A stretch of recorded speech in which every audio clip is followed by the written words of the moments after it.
আসসালামু আলাইকুম বন্ধুরা, welcome back to my channel.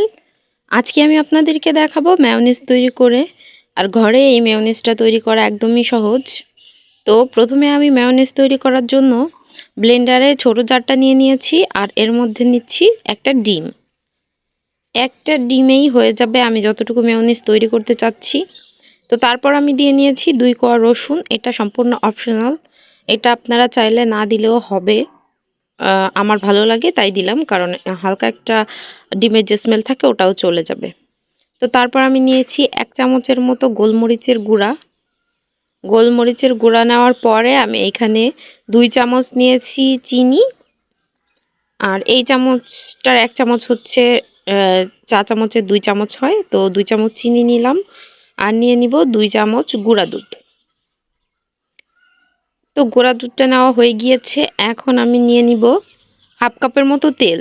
আপনারা তেলটা আরও বাড়িয়ে নিতে পারেন। তেল যদি বাড়িয়ে নেন তাহলে দেখা যাবে যে আরও বেশি ঘন হবে মেয়োনিজটা। আমি এতটুকুই তেল নিব, আর নিব না, কারণ আমার যতটুকু ঘন হয়েছিল ওটাই আমার জন্য যথেষ্ট ছিল। আর হচ্ছে যে আপনারা যখন ব্লেন্ড করবেন তখন লেবুর রস নিয়ে নেবেন। আমি লেবুর রসটা নিয়েছিলাম, যেটার আমি ক্লিপ নিতে ভুলে গিয়েছি। তো যখন আমি ব্লেন্ড করছিলাম তার মধ্যে লেবুর রস নিয়ে নিয়েছিলাম। একটা লেবুর অর্ধেকটা পরিমাণ নিয়ে সেটা থেকে রস চেপে নিয়েছিলাম। তারপরে আস্তে আস্তে ব্লেন্ড করবেন। আবার 30 সেকেন্ড ব্লেন্ড করার পরে বিরতি নিয়ে আবার একটু তেল দিবেন। এইভাবে 3 বার তেল দিয়ে ব্লেন্ড করে নিলেই এরকম পারফেক্ট ঘনত্বের একটা মেয়োনিজ পেয়ে যাবেন আপনারা।